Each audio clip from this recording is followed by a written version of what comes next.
అన్యులు ఎరిగినటువంటి వారు, విశ్వాసులైనటువంటి వారికి ఉన్నటువంటి జీవితాన్ని దేవుడు నాకు ఇవ్వలేదు. ఎందుకనంటే నేను ఒక పాస్టర్ కుటుంబంలో ఎదిగాను కాబట్టి నేను దేవుని సేవ మాత్రమే చేయాలని దేవుడు ఆలోచన కలిగి ఉన్నాడు.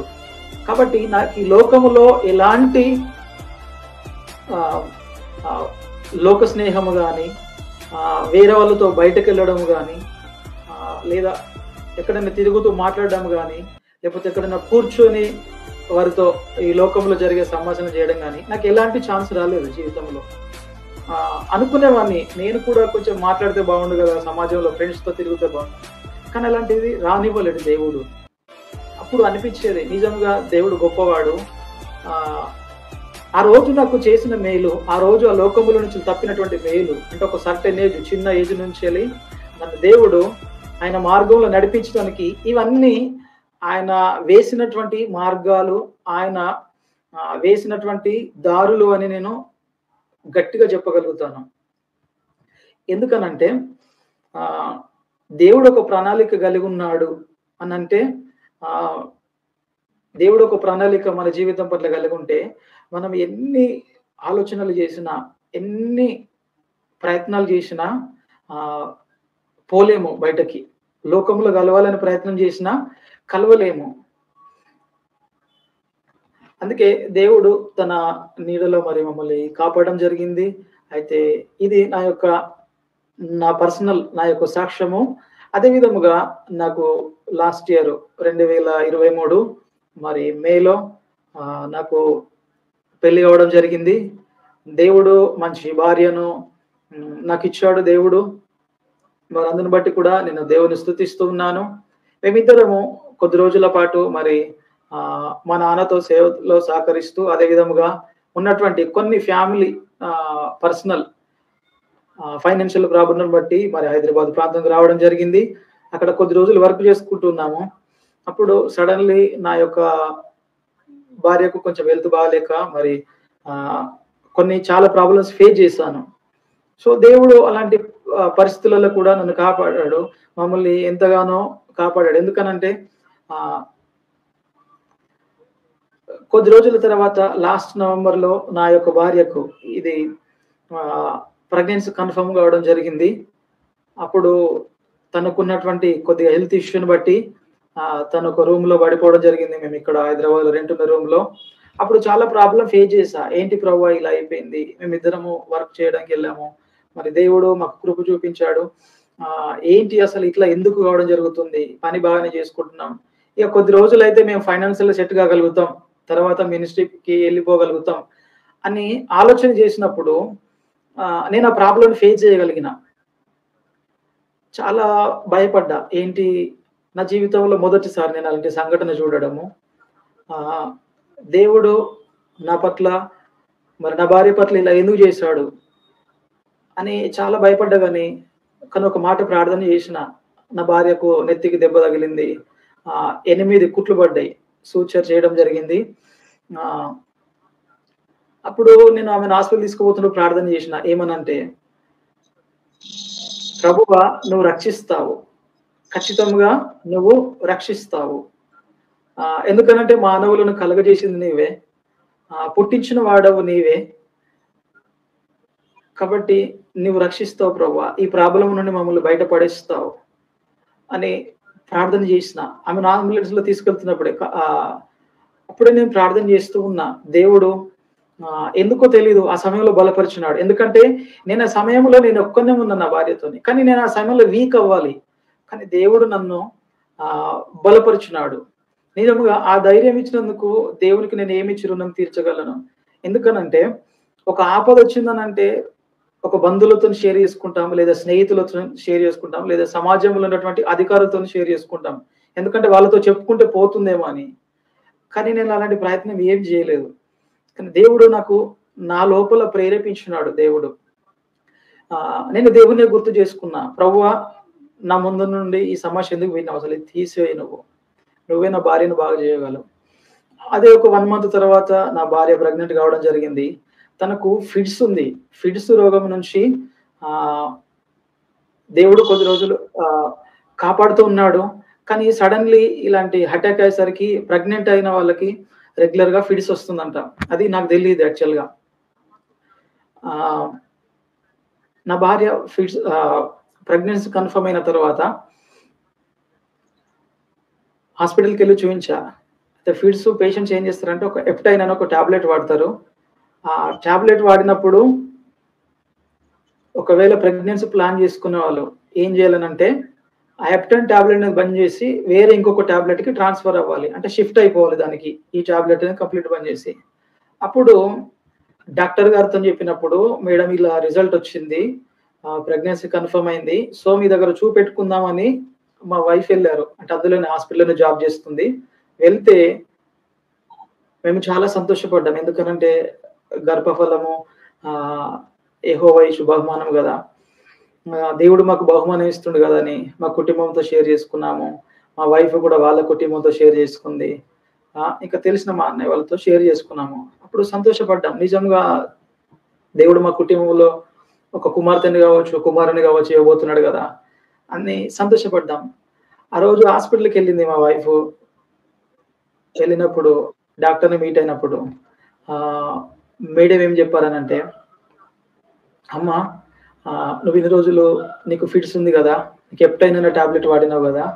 సో, నువ్వేం చేస్తావనంటే ఆహ్, ఈ టాబ్లెట్ వాడినావు గాబట్టి, మీరు ఈ ప్రెగ్నెన్సీతో కంటిన్యూ అవ్వడానికి ఛాన్స్ లేదు. ఈ ప్రెగ్నెన్సీ మీరు తీసేయండి" అని చెప్పారు. చెప్పినప్పుడు మేమప్పటికి సంతోషంలో ఉన్నాం. ఎందుకంటే, మాకు దేవుడు ఒక బహుమానం ఇవ్వబోతున్నాడని. వెంటనే డాక్టర్ గారు అలా చెప్పగానే, మేడం చెప్పగానే మేము మా వైఫ్ కూడా చాలా ఏడ్చింది. ఆహ్, ఎందుకనంటే కొంతమందికి గాదు. కానీ దేవుడు మాకిచ్చాడు. అలాంటిది మరి ఇలాంటి సిట్యుయేషన్‌లో మేము ఇలాంటివి ఫేస్ చేయడము ఎలా ప్రభువా? ఎందుకంటే అంతకుముందే తనకు సూచర్స్ పడడం ద్వారా ప్రాబ్లమ్ ఫేస్ చేసినాం. మళ్ళీ ఇప్పుడు ప్రెగ్నెన్సీ కన్ఫర్మ్ అయిన తర్వాత మళ్ళీ మేడం తీసేయమంటున్నదని చాలా ఏడ్చింది నా భార్య. నేను కూడా చాలా భయపడ్డా, బాధపడ్డా. అయ్యో ప్రభువా! ఇలాంటి సిట్యుయేషన్ మేము ఫేస్ చేస్తున్నాం. ఎందుకు? ఆహ్, ఎందుకంటే ప్రభువా పిల్లలను కలుగజేసేవాడవు నీవే. ఆ! గర్భఫలం ఇచ్చేవాడవు నీవే గదా! అని మాకు తెలిసినటువంటి విధముగా ప్రార్థన చేస్తూ దేవునిలో బలపడడానికి ప్రయత్నం చేశాం. ఒక 1 వీక్ వరకు నీకు టాబ్లెట్స్ ఇస్తా. ఈ ప్రెగ్నెన్సీ పడిపోతుంది. నువ్వు మరలా కంటిన్యూ చేసుకో అని చెప్పిందన్నట్టు మేడం. సో, అప్పుడు చాలా బాధపడిపోయి మేమేం చేసినామనంటే, మా ఫ్యామిలీ వాళ్ళ సజెషన్ తీసుకొని, మా బ్రదరు సేవకుడు కాబట్టి, మా అన్నయ్యని కూడా అడిగా. "అన్న మరి ఇలాంటి సిట్యుయేషన్ ఉంది. ఏం చేయాలనంటే" మా అన్నయ్య ఏమన్నాడంటే, సెకండ్ ఒపీనియన్‌కెళ్ళండి. మరి సెకండ్ ఒపీనియన్‌కెళ్తే, మరి దేవుడు ఏం మాట్లాడతాడో డాక్టర్స్ కూడా ఏం చెప్తారో వినండనంటే, సెకండ్ ఒపీనియన్‌కెళ్ళినప్పుడు డాక్టర్ చూసినప్పుడు కొద్దిగా హోప్ ఇచ్చింది. స్టార్టింగ్ కొద్దిగా హోప్ ఇచ్చి ఏమన్నదంటే, "పర్లేదమ్మా ఏం కాదు 1 వీక్ కదా! నేను చూసుకుంటా" అన్నట్టుగా కొద్దిగా హోప్ ఇచ్చింది. అప్పుడే ఒక న్యూరాలజీ డాక్టర్ చూయించమని చెప్పారు. అంటే నరాలకు సంబంధించి, ఫిట్స్‌కి సంబంధించి చూసే డాక్టర్‌కి. చూపించినప్పుడు ఆ డాక్టర్ ఏమన్నాడంటే, ఒక 10% ఒక 10% ఆహ్, ఎత్తు పన్ను రావడానికి గాని, లేదా ఏదా అంగవైకల్యం అంటారు గదా! హ్యాండిక్యాప్డ్ కావడానికి గాని, ఏదన్నా ప్రాబ్లమ్ రావచ్చు. చేతికి గాని, కాలుకి గాని అని వాళ్ళు జెప్పారు. చాలా బాధ అనిపిచ్చింది. అయ్యో ప్రభువా! ఇలాంటిది ఎందుకొస్తుంది బేబీకి రావద్దు గదా! మేము ప్రార్థన చేస్తాం. వాళ్ళు 10% ప్రాబ్లమ్ రావచ్చు. 90% గ్యారంటీ ఇచ్చారు. సరే చూద్దాం. ఎంతోమంది పిల్లలు లేక బాధపడుతున్నారు. ఎంతోమంది ప్రెగ్నెన్సీ లేక చాలా మంది బాధపడుతున్నారు గదా! ఇది దేవుడే ఇచ్చిండు. కాబట్టి దేవుడు ఎన్నడూ కూడా సిగ్గుపరచడు. కాబట్టి నేను అదే విధంగా ఆలోచన చేశాను. ప్రభువా! నీవిస్తున్నావు గాబట్టి నువ్వు మమ్మల్ని ఏ రోజున కూడా సిగ్గుపరచవు. వేరే వాళ్ళ బ్రదర్స్ సజెషన్ తీసుకుంటే కొంతమంది ఏమన్నారంటే తీసేసుకోండి మీకు కాలు ప్రాబ్లమ్ రావచ్చు, చేతి ప్రాబ్లమ్ రావచ్చు, లేదా జ్ఞానం తక్కువై పుట్టొచ్చు అని అందరన్నప్పుడు చాలా బాధపడేవాళ్ళం మేము. అయ్యో ప్రభువా! ఇట్లా ఏంటి అసలు ఆహ్, మాకు మేలు చేయండి ప్రభువా మా జీవితంలో. ఈ ప్రాబ్లమ్ మేము ఫేస్ చేయడానికి ఇష్టపడట్లేదు. మాకిచ్చిన బేబీయే మాకు మంచిగా గావాలి. మంచి జ్ఞానంతో పుట్టాలి. మంచి కాళ్ళు చేతులుండాలి. అని ప్రార్థన చేసేవాళ్ళం. ఒకసారి డాక్టర్‌ని మళ్ళీ 4 మంత్స్‌కి అట్లా మళ్ళీ ఒకసారి విజిట్ అయినప్పుడు 5 మంత్ అప్పుడు మేడంని అడిగినా, మేడం చేతులు, కాళ్ళు బావుందన్నారు. హార్ట్ బావుందన్నారు. అన్నీ బాగున్నాయి అన్నారు గదా! మరి ఏం ప్రాబ్లమ్ గాదని అడిగితే, మళ్ళీ మేడం ఏమనంటే ఒక డౌట్ పెట్టింది. ఏమనంటే ఆహ్, చేతులు, కాళ్ళు మంచిగొస్తాయి. నోరు బాగొస్తది. నాలుక బాగొస్తది. కానీ జ్ఞానం తక్కువై పుడితే ఎవరేం జేయలేరు. దానికి ఎవరు రెస్పాన్సిబిలిటీ అని ఒక 2, 3 టైమ్స్ విజిట్ అయిన తర్వాత మేడం అట్లా అన్నది. ఒక 5 మంత్స్ వరకు ప్రెగ్నెన్సీని మంచి జాగ్రత్తగా చూసుకున్నాం. మంచిగా కాపాడుకున్న తర్వాత మళ్ళీ అలా అనేసరికి మరలా కొంచెం ఆ మేడం చెప్పేసరికి మరలా బాధ అనిపించింది. ప్రభువా మా నుండి ఈ ప్రాబ్లమ్ తొలగించు ప్రభువా. మేము ఇలాంటి ప్రాబ్లమ్ ఫేస్ చేయదలుచుకోలేదు. మా నుంచి దూరం చేయని చాలా ప్రార్థన చేసినాం. ఇక్కడ స్థానికంగా ఇలా చర్చ్‌లో చెప్పినాము. మా కోసం ప్రార్థన చేశారు. మేమక్కడ మా ఊర్లో చర్చ్‌లో చెప్పాము. మా నాన్న వాళ్ళు ప్రార్థన చేశారు. మా అన్న వాళ్ళు ప్రార్థన చేశారు. ఎంతోమంది చాలా మంది ప్రార్థన చేశారు. కొంతమంది ఏమన్నారంటే 7 మంత్స్ కాకముందుకే తీసేసుకున్నదుంటే తీసేసుకోవాలి. లేదంటే కంటిన్యూ చేసిర్రనుకో రేపేమన్నా ఫ్యూచర్‌లో ప్రాబ్లమ్ అయితే లైఫ్ టైమ్ మీరు ఫేస్ చేయాల్సొస్తది అని చెప్పారు. చాలా మంది డాక్టర్స్ కాంటాక్ట్ చేయడానికి ప్రయత్నం చేశా. ఒక డాక్టర్‌తోని పర్సనల్‌గా ఎళ్లి ఇండివిడ్యుయల్‌గా కూర్చొని మాట్లాడినప్పుడు ఆయన ఏమన్నారంటే నేను ప్రాబ్లమ్ ఫేస్ చేసిన సేమ్ ప్రాబ్లము. దీనికి గ్యారంటీ ఇవ్వలేనని చెప్పాడు డాక్టరు. ఆహ్, అప్పుడు చాలా డౌట్‌ఫుల్ ఉండే. ఇది మరి ఎట్లా నిర్ణయం చేసుకుందామని నా భార్యతో చెప్పినప్పుడు, నా భార్య కూడా నన్ను ధైర్యపరిచింది. "ఏం గాదు దేవుడు మనకు మేలు చేస్తాడు. ఏం గాదు దేవుడు మనకు మేలు చేస్తాడు. నువ్వు టెన్షన్ పడకు" అని నన్ను ధైర్యపరిచింది. నా కుటుంబం నన్ను ధైర్యపరిచింది. మా అన్నదమ్ములు ధైర్యపరిచారు. మా అక్క, మా బావ కూడా ధైర్యపరిచారు. నా స్నేహితులు కూడా కొంతమంది తెలిసిన వాళ్ళు కూడా ధైర్యపరిచారు. అప్పుడు నేనొక్కటే అనుకున్నా. చర్చిలో ఒకరోజు వాక్యం చెప్తున్నప్పుడు మోషే గారి గురించి నేను వాక్యం విన్నా. వాక్యము ఒక మాట చదివిన మోషే గారిని దేవుడు సేవకు పిలిచినప్పుడు ఆహ్, మోషే గారు ఒక మాట అంటాడు ఏమంటే, "ప్రభువా నన్ను సేవకు పిలుస్తున్నావు గదా! నేను నోటి మాంద్యము గలవాడను" అని ఒక మాట అంటాడు. అప్పుడేమంటాడో తెలుసా? మోషే నేను గుడ్డివారిని నేను కలుగజేయలేదా? కుంటివారిని నేను కలుగజేయలేదా? ఆ! మూగవారిని నేను కలుగజేసినా గదా! ప్రతి వారిని నేనే కలుగజేసినా గదా! అని అప్పుడు దేవుడు మోషే గారితో మాట్లాడతాడు. ఆ మాట నన్నెంతగానో బలపరిచింది. నా కోసం ఎంతమంది ప్రార్థన చేస్తున్నారో, పుట్టబోయే బేబీ గురించి ఎంతమంది ప్రార్థన చేస్తున్నారో నాకు తెలీదు గానీ నేను జెప్పాను. కొంతమంది చేస్తున్నవారు నాకు తెలుసు. కానీ ఆ మాట నన్ను చాలా అట్రాక్ట్ జేసింది బైబిల్‌లో నుంచెల్లి. అప్పుడు నేను చాలా ధైర్యపడ్డా. నిజమే గదా! అసలు నేనెందుకు అధైర్యపడాలి? ఆ! ఎంతోమంది మన బైబిల్‌లో కూడా మార్కు సువార్త 5వ అధ్యాయంలో రాయబడింది. రక్తస్రావం గల స్త్రీ గురించి రాయబడింది. 12 సంవత్సరాలు ఆమె రక్తస్రావంతోని బాధపడ్డది. కానీ దేవుని దగ్గరకొచ్చినప్పుడు బాగుపడ్డది. ఇలాంటి కొన్ని సందర్భాలు నన్ను బలపరిచినాయి. నిజంగా మోషే గారిని దేవుడు సేవకు పిలిచినప్పుడు, మోషే నేను గుడ్డివారిని కలుగజేశాను గదా! మూగవారిని నేనే కలుగజేశాను గదా! కుంటివారిని నేనే కలుగజేశాను గదా! అని ఆ సందర్భంలో మాట్లాడిన మాట నిజముగా నన్ను చాలా బలపరిచింది. ఆ రోజు నుంచి నేనసలు కంటిన్యూ‌గా ప్రార్థన చేయడం ఆహ్, ప్రారంభించిన. అంతకుముందు ప్రార్థన చేస్తున్నా గాని, ఈ మాటలు చదివిన తర్వాత నాకు ఇంకెక్కువ ధైర్యం కలిగింది. నిజమే గదా! అసలు నాకు కుంటివారినిస్తేంది, గుడ్డివారినిస్తేంది, నాకు ఎవరినిస్తే నాకేంటి అసలు? దేవుడిస్తున్నాడు. ఆయన చిత్తము లేకుండా ఏది నా జీవితంలో జరగదు. ఎందుకంటే నాకు పుట్టబోయే శిశువు నాతోనే ఆగదు. ఆ పాప గావచ్చు, బాబు గావచ్చు. వారి ద్వారా తరములను దేవుడు నిర్ణయిస్తాడు. కాబట్టి నేను ఆ మాటతోని చాలా బలపడి ప్రార్థన చేయడం జరిగింది.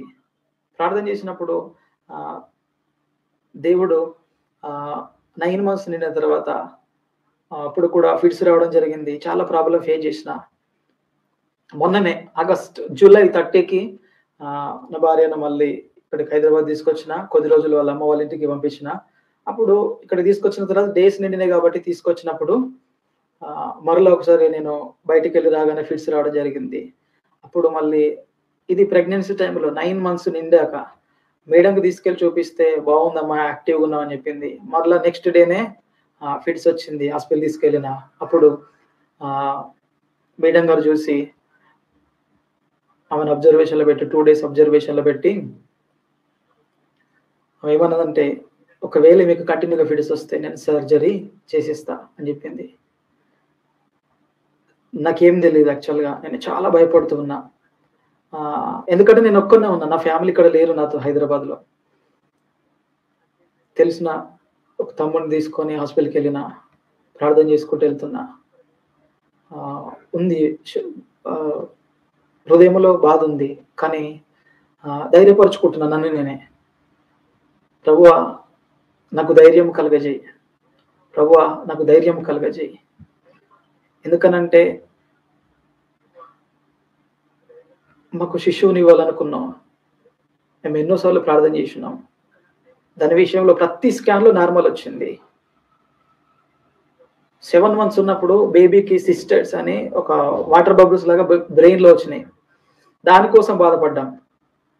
బాధపడుతున్నప్పుడు డాక్టర్స్ ప్లాన్ తీసుకున్నప్పుడు డాక్టర్స్ కూడా ఇది బ్రెయిన్‌కి ఎఫెక్ట్ పడొచ్చు. మేబీ బ్రెయిన్‌లెస్ పాపగా పుట్టొచ్చు లేదా బాబుగా పుట్టొచ్చు అని సజెస్ట్ చేశారు. అవన్నీ స్కానింగ్‌లన్నీ మెల్లిమెల్లిగా నార్మల్స్ వచ్చినాయి. ప్రభువా! ఇన్ని అద్భుతాలు చేసినాం. ఈ ఫిట్స్ మళ్ళీ రావద్దు నా భార్యకు అని ప్రార్థన చేసినాం. చాలా మంది ప్రార్థన చేసినారు. హాస్పిటల్ తీసుకెళ్ళిన తర్వాత మా జీవితంలో దేవుడు గొప్ప మేలు చేశాడు. ఏమిటనంటే నిజముగా ఒకరోజు రాత్రి జూలై మొన్ననే ఈ ఇయరే 2024 జూలై 30వ తారీఖు నాడు భార్య సీరియస్‌గా ఉంటే హాస్పిటల్ తీసుకొనెళ్ళినా. రాత్రి 12 అవుతుంది. అప్పుడు ప్రార్థన చేసుకుంటూ ఉన్నా ఒక్కడినే కూర్చొని ప్రభువా ధైర్యపరచు నాయనా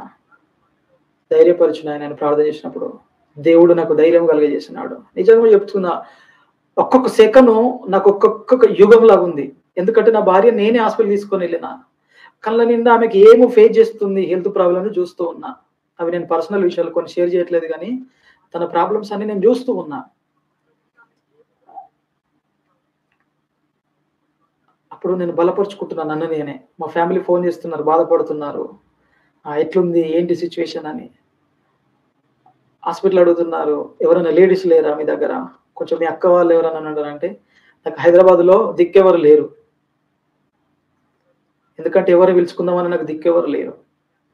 అప్పుడు హాస్పిటల్‌లో ఉండే సిస్టర్స్ అందరూ హెల్ప్ చేసి ఏం కాదు బ్రదర్ అని ధైర్యపరిచి చాలా మంచిగా మాట్లాడి నన్ను ధైర్యపరచడము. నిజంగా నేను దేవుని సన్నిధిలో నన్ను నేను ధైర్యపరుచుకొని దేవుడు నాకు మేలు చేస్తాడని మా కుటుంబం ప్రార్థన చేసింది. మేము సంఘస్థులందరూ ప్రార్థన చేశారు. అదే విధముగా దేవుడు మాకు ఆగస్టు 1న దేవుడు మంచి చక్కని కుమార్తెను అనుగ్రహించాడు. హల్లెలూయా! నిజముగా ఆ సంతోషము మేము వెలకట్టలేనిది. ఎందుకనంటే నాకు పుట్టబోయే పాప గురించి చాలా డౌట్స్ ఫేస్ చేశాను నేను. ఎందుకనంటే చాలా డౌట్స్ పెట్టారు. డాక్టర్స్ డౌట్స్ పెట్టారు. నా బంధువులు డౌట్స్ పెట్టారు. నిజముగా ఎంత భయంకరమైన పొజిషన్ అంటే బేబీని తీసేయమని చెప్పారు. ఆ మాటినప్పుడల్లా గుండె పగిలిపోతుండే. ప్రభువా మాకు అడగక ముందుకే మాకు బహుమానం ఇచ్చినావు. ఇలాంటి ప్రాబ్లమ్ నేను ఫేస్ చేయడం ప్రభువా నీకిష్టమా నాయనా? నా ముందు నుంచి ప్రాబ్లమ్‌ను తీసివేయి ప్రభువా అని నేను ప్రార్థన చేసుకున్నా ఎంతగానో. నిజంగా అలాంటి ప్రాబ్లమ్ నుంచెల్లి తీసేసి మాకు చక్కని బిడ్డను ఆరోగ్యంగా దేవుడు అనుగ్రహించాడు. నిజముగా దానికి నేను ఏమిచ్చినా దేవునికి నేను రుణం తీర్చగలను. నాకు చక్కని బిడ్డని దేవుడు అనుగ్రహించాడు. ఇప్పుడు 1 మంత్ అయింది ఈ రోజుకి లాస్ట్ మంత్ ఫస్ట్‌కి. ఎందుకు చెప్తున్నానంటే దేవుడు గొప్పవాడు. మానవులమైన మనల్ని కలగజేసి ఈ లోకములో ఆయన పుట్టించి ఆయన కోసం నియమించుకున్నాడు. ఆదాము అవ్వను తయారు చేసిన దేవుడు ఈరోజు నిన్ను నన్ను కూడా తయారు చేశాడు. దేవుని కోసం మనం నిలబడాలి. మనం అధైర్యపడతాము. అనారోగ్యం వచ్చినప్పుడు అధైర్యపడతాము. అప్పుల సమస్యలు ఉన్నప్పుడు అధైర్యపడతాము. ఏదన్నా మానసిక బాధలు కలిగినప్పుడు, మానసిక ఒత్తిడినప్పుడు మనం బాధపడతాము. కానీ దేవుడు ఏ రోజు కూడా సిగ్గుపరచడు మనల్ని. ఎందుకనంటే యోబు గారికి సమస్త ఆస్తినిచ్చినాడు దేవుడు. సమస్త ఆస్తిని తీసివేశాడు. కానీ యోబు గారు ఏ రోజు కూడా విశ్వాసమును కోల్పోలే. ఆ సందర్భం నన్ను బలపరిచింది బైబిల్‌లో నుంచి. యోబు గారి సాక్ష్యము.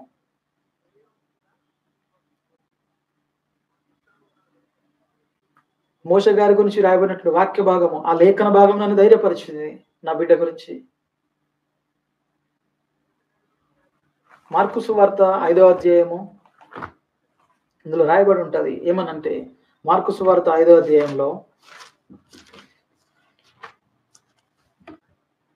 25వ వచనము నుంచి 34వ వచనం వరకు ఒక రక్తస్రావం కలిగినటువంటి స్త్రీ గురించి రాయబడ్డది. ఏమనంటే 12 ఏండ్లు రక్తస్రావం కలిగిన ఒక స్త్రీ, ఆమె అనేక వైద్యుల చేత ట్రీట్మెంట్ చేయించుకుంది, అనేక వైద్యులకు చూపించుకుంది, ఎన్నో తిప్పలు పడ్డది.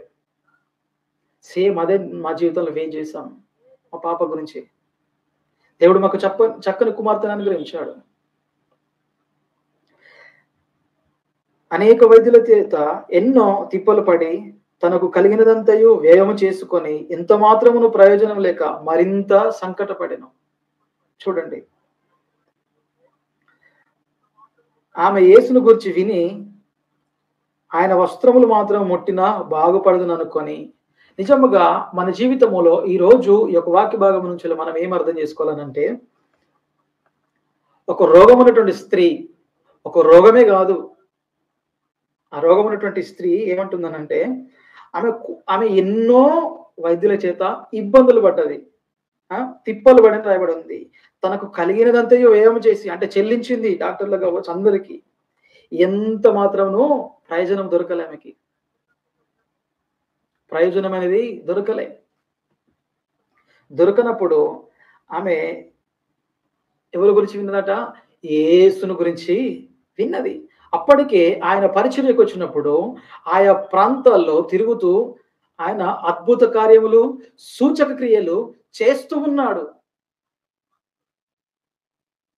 ఆయన దగ్గరికి వెళితే నేను బాగుపడగలను, ఆయన మాట వింటే నేను బాగుపడగలను, ఆయన వస్త్రం ముట్టుకుంటే నేను బాగుపడగలను అని ఆవిడ గారు నిర్ణయించుకున్నారు. చూడండి ఎంత గొప్ప విశ్వాసము. 12 సంవత్సరాలు ఇబ్బంది పడ్డదనంటే ఎంత క్లిష్టమైన పరిస్థితి ఒకసారి ఆలోచించండి. ఒక్క నెల రోజులు మనము హాస్పిటల్లో ఉంటేనే బాధపడతాము. నేను ఒక సంవత్సరము పెళ్ళయింది, నా భార్యకు దెబ్బ తాకితే నేను బాధపడ్డా, ఎంతో ఇబ్బంది పడ్డా. నా పాప గురించి అలా చెప్తే ఎంతో ఇబ్బంది పడ్డా. కానీ ఈ స్త్రీ 12 సంవత్సరాలు బాధపడ్డది. చూడండి, నిజముగా ఆమె ఎంత బాధపడచ్చు, ఎంత డబ్బులు ఖర్చు చేసి ఉండొచ్చు. ఆమె ఎవరి గురించి విన్నదట? యేసును గురించి విన్నది. అయితే యేసును గురించి విని ఆయన వస్త్రము మాత్రం ముట్టుకుంటే నేను బాగుపడుతుందని అనుకున్నది. అంటే అర్థం చేసుకోనండి, ఇక్కడ నేను ఏం చెప్పాలనుకుంటున్నానంటే, మనకు కలిగినటువంటి ఇబ్బందులను బట్టి, ఇరుకులను బట్టి, మనకున్నటువంటి సమస్యలను బట్టి మనము బాధపడాల్సిన అవసరం లేదు. నీ బాధను దేవుని దగ్గరికి తీసుకొని రావాలి. చూడండి, ఆమెకున్నది బాధ, ఏమి? రక్తస్రావం అనే రోగం ఉన్నది, 12 సంవత్సరాలు యాతన పడింది. కాబట్టి యేసుక్రీస్తు గురించి విన్నది. ఏమని విన్నది? ఆయన మనసులో ఏమి తలుస్తుంది? ఆయన వస్త్రపు చెంగు ముట్టుకుంటే చాలు, నేను బాగుపడతా. ఈరోజు నీవు నేను కూడా ఈ లోకమైనటువంటి ఈ పాపములో మనం ఉన్నాము కాబట్టి, ఈ లోకములో పాపము, శరీరాశ, నేత్రాశ, జీవపుటమం అనేవి ఉన్నాయి. ఈ పాపము అనే లోకములో మనం బ్రతుకుచున్నాము. చిన్నపిల్లల వయసులో నుంచి బ్రతికినాము. ఎవరి ప్రాయంలో వచ్చినప్పటికీ కూడా ఎన్నో తప్పిదములు చేసినాము, ఎన్నోసార్లు పడిపోతున్నాము, ఎన్నోసార్లు లేస్తూ ఉన్నాము.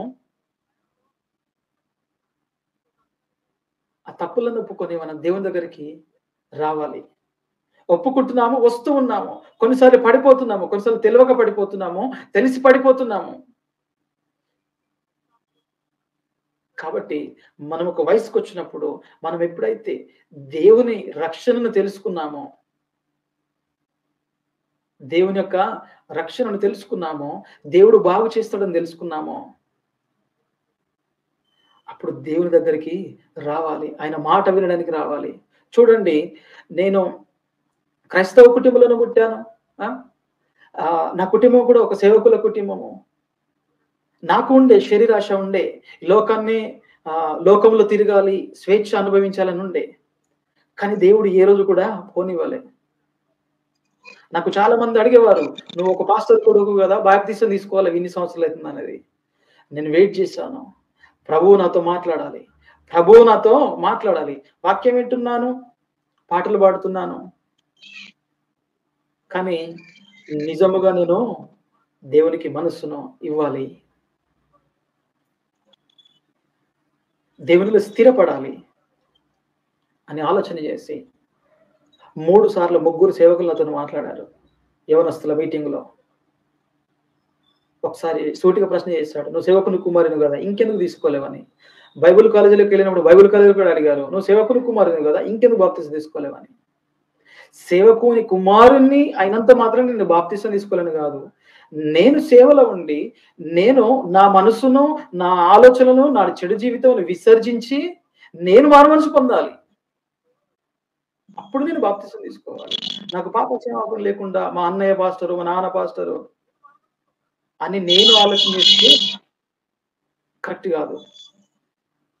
మన మనసును దేవునికి అప్పగించాలి. మనం లోకంలో ఎన్నో పాపములు చేస్తున్నాము. లోకంలో ఎన్నో రకాల పాపములున్నాయి. వాటి గురించి మనకు అవసరం లేదు.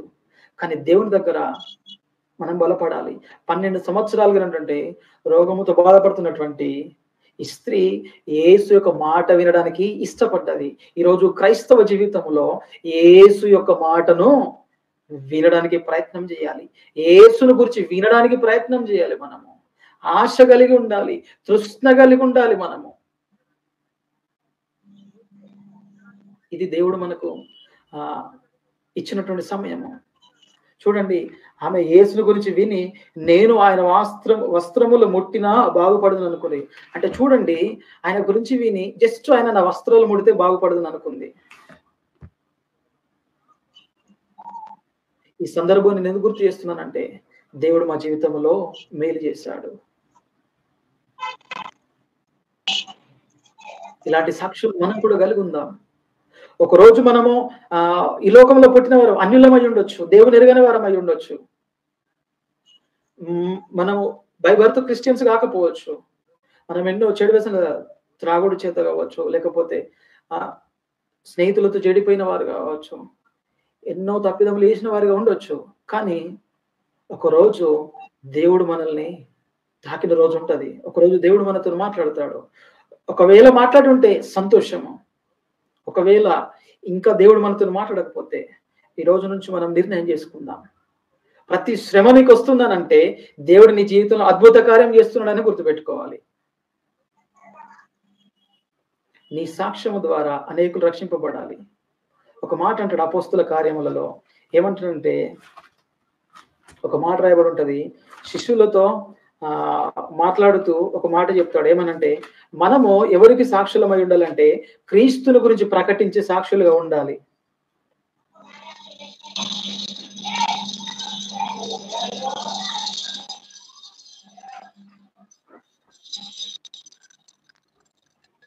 అపోస్తుల కార్యం 1 అధ్యాయంలో ఒక మాట ఉంటది. ఏమనంటే 8వ వచనములో, అయినను పరిశుద్ధాత్మ మీ మీదికి వచ్చినప్పుడు మీరు శక్తి నొందెదరు గనుక మీరు యెరూషలేములోను యూదయ సమరయ దేశములందంతటను బూదిగంతముల వరకును నాకు సాక్షులయ్యుందురని వారితో చెప్పెను. సాక్షులము ఎవలమంటే ఆ రోజు శిష్యులతో మాట్లాడాడు దేవుడు. ఈరోజు మనము ఆయన శిష్యులము. ఈ లోకములో ఆయన గురించి సాక్ష్యం ఇవ్వాలి. ఈ లోకములో మన స్నేహితులకు దేవుని గురించి సాక్ష్యం చెప్పాలి. దేవుడు మన కోసం మరణించాడు. దేవుడు మన కోసం ఈ లోకానికి వచ్చాడని. ఒకరోజు మన జీవితం ఏమై ఉన్నదో నాకు తెలీదు. నువ్వు ఎక్కడి నుండి వచ్చినావో తెలీదు. కానీ దేవుని ప్రేమను బట్టి కలుసుకోగలిగినాం. దేవుడు నీ జీవితంలో ఒక సాక్ష్యం పెట్టాడు. ప్రతి ఒక్కరి జీవితంలో ఒక సాక్ష్యాన్ని పెట్టాడు దేవుడు. ఆ సాక్ష్యాన్ని బట్టి అయినా కనీసం నువ్వు ఇంకా మార్పు చెంది దేవుని దగ్గరికి అవుతావని. నీకు ఒక బలహీనత ఉందనంటే దానిని బట్టి బాధపడాలని కాదు. దాని ద్వారా నువ్వు దేవుని దగ్గరికి రావాలని. నువ్వు ఒక పాపం చేసి మార్పు చెందినవానంటే ఆ సాక్ష్యము అనేకులకు ఉపయోగపడుతుందని. ఇక్కడ శిష్యులతో చెప్తున్నాడు. ఏమనంటే, మీరు నాకు సాక్షులయ్యుందురు అని వారితో చెప్పును. ఎవరితో? శిష్యులతో చెప్తున్నాడు. మనం ఈ లోకములో ఆయన సాక్షులము. మన జీవితంలో ఒక సాక్ష్యం కలిగి ఉన్నాం. మన రక్షణ సాక్ష్యమును మన దేవుడు ఎలా కాపాడుతున్నాడు. అదే విధముగా మనల్ని అనుక్షణము కాపాడుతున్న దేవుని గురించి మనం ఏమి సాక్ష్యం ఇస్తున్నాము సమాజంలో? దేవుడు తినడానికి ఆహారం ఇచ్చాడు. ఏసుకోవడానికి వస్త్రములనిచ్చాడు. నీవు తిరగడానికి మంచి వాహన సదుపాయాలనిచ్చాడు. నువ్వు పీల్చుకోవడానికి గాలినిచ్చాడు. తాగడానికి నీళ్ళనిచ్చాడు దేవుడు. ఈ ప్రకృతిలో జీవించడానికి నీకు మంచి వాతావరణం ఏర్పాటు చేశాడు దేవుడు. కాబట్టి ఈ సాక్ష్యమనే మనం అనేకులకు పంచాలి. నాకు దేవుడు మేలు చేశాడు కాబట్టి, నాకు ఒక మంచి గర్భఫలం పాపనిచ్చాడు కాబట్టి నేను సాక్ష్యం చెప్పగలిగాను. ఇది దేవుడు చేసిన అద్భుతం. మన జీవితంలో చేసిన అద్భుతము అనేకులకు పంచుకోవాలి. దేవుడు ఏ విధంగా మేలు చేశాడో ఆ సాక్ష్యము అనేకులను అట్రాక్ట్ చేస్తుంది. అనేకులను దేవుడి దగ్గరకు నడిపిస్తుంది.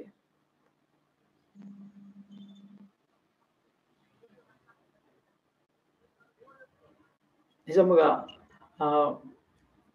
ఈ యొక్క పరిచర్య ద్వారా ఈ యొక్క లైవ్ పరిచర్య ద్వారా ఎంతో మంది రక్షింపబడుతున్నారని నేను నమ్ముచున్నాను. ఎందుకనంటే చాలా మంది ఫోన్‌లో సాక్ష్యం విని రక్షింపబడ్డ వాళ్ళు ఉన్నారు.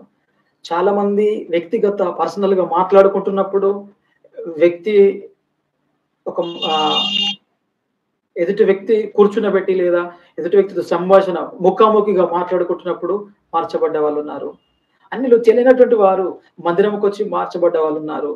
మనం చేసే ప్రార్థన ద్వారా, మనం చేసే ఆదివారం ఆరాధన కావచ్చు, లేదా మనం మాట్లాడే మైకుల ద్వారా, బయటకెళ్తున్న సంభాషణ ద్వారా అనేకులు విని మార్పు చెందేవారు కూడా ఉంటారు, ఉండకపోరు.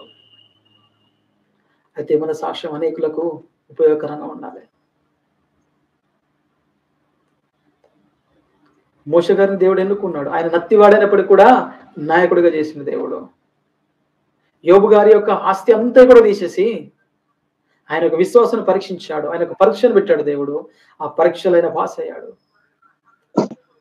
మాకు కూడా ఒక జీవితంలో పరీక్షను పెట్టాడు బేబీ విషయంలో. ఆ విషయంలో కొన్నిసార్లు అధైర్యపడ్డప్పటికీ కూడా దేవుడు మా జీవితంలో మేలు చేశాడు కాబట్టి ఆ సాక్ష్యంలో మేము గెలుపొందినాము.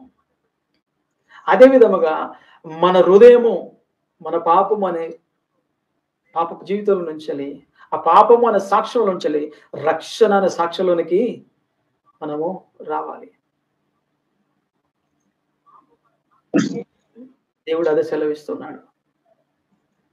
మనల గురించి దేవుడు ఈ లోకంలో పుట్టినాడు. మన కోసం ఈ లోకంలో మరణించినాడు దేవుడు. ఈ లోకంలో మన కోసం సేవ చేసినాడు. ఆ రోజు ఆయన చేసిన పరిచర్య ఈరోజు మనకి ఎంతగానో ఉపయోగపడ్డది.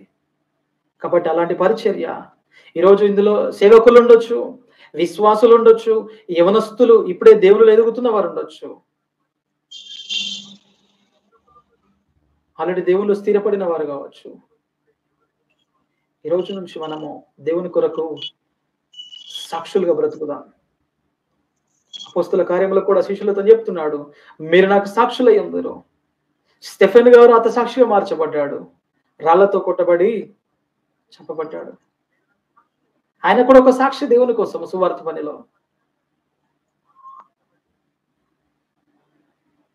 పేతురు గారు ఒక సాక్షి. గృహంలో కూర్చొని ప్రార్థన చేసినప్పుడు పరిశుద్ధాత్మ అక్కడ ఉన్నటువంటి గృహమును ఆవరించింది. ఆయన పరిచయం చేసినప్పుడు కూడా 3,000 మంది గురించి రాయబడ్డది. 3,000 మంది ఆయన ప్రసంగం చేస్తున్నప్పుడు రాయబడింది. ఆయన యేసుక్రీస్తుని గురించి ప్రచురం చేశాడు.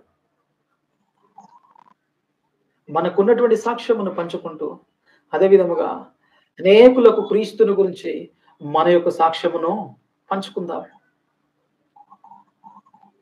దేవుడు చేసిన ప్రకృతిని గురించి చెప్పుదాం. దేవుడు చేసినటువంటి ఈ యొక్క ప్రకృతిలో జీవిస్తున్నాం కదా, ఈ యొక్క గాలిని గురించి వివరిస్తాం. ఈ యొక్క గాలి ఒక సెకండ్ లేకపోతే మనము బ్రతకలేము. చూడండి, హాస్పిటల్లో ఎమర్జెన్సీ పేషెంట్ ఉంటే ఎక్కడ ఇస్తారు? ఎమర్జెన్సీలో ఆక్సిజన్ పెడతారు. ఆక్సిజన్కి వచ్చేసి పర్ డే 2,000 నుంచి 10,000 ఛార్జ్ చేస్తారు.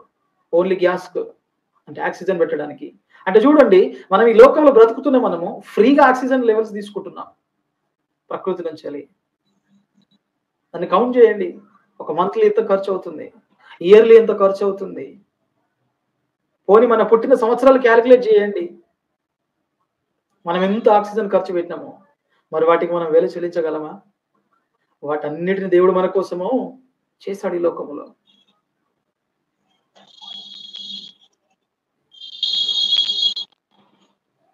కాబట్టి మనము కూడా ఈ లోకములో దేవుని యొక్క పరిచర్యను దేవుడిచ్చినటువంటి ఈ యొక్క గొప్ప అవకాశమును మనం మరణించుకంటే ముందే దీపం ఉండగానే ఇల్లు చక్కబెట్టుకోమన్నాడు దేవుడు.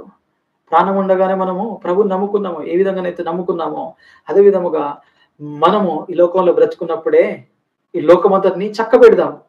మనం ఈ లోకమునకు వెలుగై ఉండాలి. యేసుక్రీస్తు ఏ విధంగానైతే లోకానికి వెలుగై వచ్చాడో ఆ విధముగా మనము జ్యోతుల వలె లోకములో ఆయన వాక్యమును బట్టి మనం ఈ లోకములో వెలగాలి. ఈ లోకమంతటిని మనం వెలిగిద్దాం. పాపము నుండి మనము శాపము నుంచి ఈ లోకమును తేలినటువంటి అన్యులను మన బంధువులను మనం రక్షించుకుందాం. దేవుని యొక్క రాజ్యము కొరకు ఆయన రాకడలో ఎత్తబడడానికి ఆయన రాజ్యం కోసం మనము సిద్ధము చేద్దాం.